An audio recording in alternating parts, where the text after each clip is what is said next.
सकता है, ना ये फ्लाइट ले सकता है। Huge embarrassment for UK.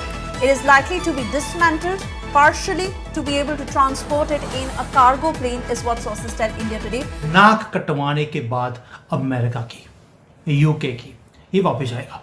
Donald Trump लगातार भारत पर F-35 लड़ाकू विमान खरीदने का दबाव बना रहे हैं, लेकिन अब यही फाइटर जेट भारत में मजाक, बेइज्जती और मीम्स का शिकार बन गया है।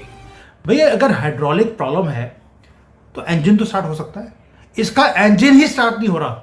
यही सबसे बड़ी बात है कि इंजन स्टार्ट नहीं हो रहा। नो डाउट F-35 वर्ल्ड का माना हुआ फाइटर जेट है, लेकिन उसको भी इंडिया ने डिटेक्ट किया हुआ है।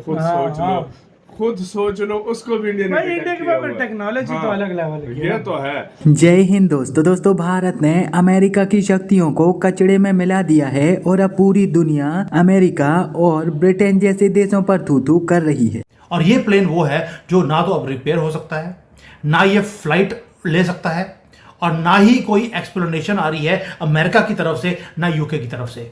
बस एक छोटी सी न्यूज आ गई। न्यूज ये थी कि इसे अब पीस बाय पीस डिसमेंटल करने के बाद एक ट्रांसपोर्ट का एयरक्राफ्ट आएगा, उसके अंदर इसको वापस भेजा जाएगा। नाक कटवाने के बाद अमेरिका की, यूके की, ये वापस आएगा।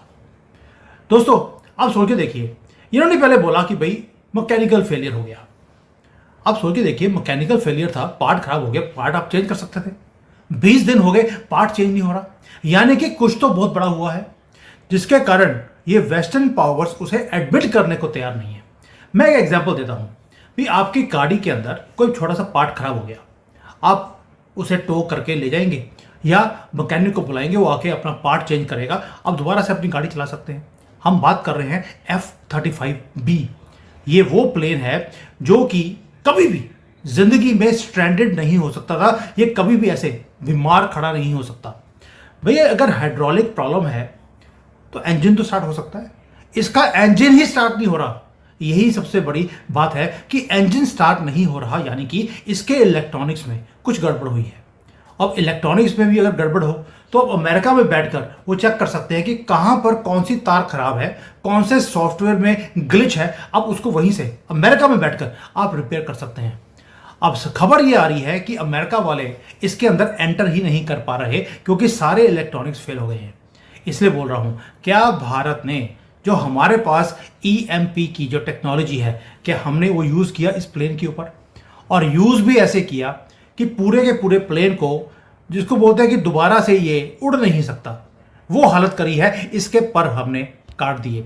इसी के साथ हमने इन्हीं के नहीं, हमने ब्रिटिशर्स के, अमेरिकन के, और वो जो लॉबी बार बार हमें बोलती थी कि आप रशिया के प्लेन मत खरीदिए क्योंकि सुकोई 57 लेने का फायदा नहीं है, हमें तो F-35 लेना पड़ेगा। क्या इसके बाद वो लॉबी को हमने परमानेंटली शांत कर दिया? क्योंकि ये तो कुछ हफ्ते पहले ब्रिटिश नेवी का जो अमेरिकन लड़ाकू विमान है F-35B, वो भारतीय सीमा में घुसा था और भारत के रडार ने उसे ऐसे जाम किया कि उसे भारत में लैंड होना पड़ा।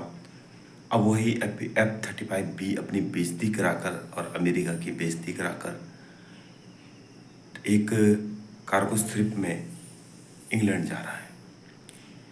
इंग्लैंड का ये जो फाइटर जेट F-35B भारत में जासूसी के लिए आया था और अमेरिका इंग्लैंड ने सोचा था कि भारत ट्राई करते हैं, भारत का रडार सिस्टम कितना मजबूत है, लेकिन भारतीय रडार ने उसे पकड़ लिया और ऐसा जाम किया कि भाई उसकी पूरी टेक्नोलॉजी ख़राब हो चुकी, इंजन जाम हो चुके हैं, सब कुछ ख़राब। तो पाकिस्तानी मीडिया में भी यही चल रहा है कि भारत की टेक्नोलॉजी इतनी एडवांस हो चुकी है कि F-35B, जिसको कि अमेरिका कहता है रडार में कभी आएगा ही नहीं, उसे रडार में लेकर जाम तक कर दिया। तो दोस्तों पाकिस्तानी मीडिया क्या कह रही है, चलो आइए देखते हैं वीडियो के माध्यम से। जो भारत में फंसा हुआ है। सो लेट्स अंडरस्टैंड सर से क्या पीछे की कहानी है। नमस्कार सर, वेलकम टू शो। नादी, आपके और आपके दर्शकों को मेरा नमस्कार।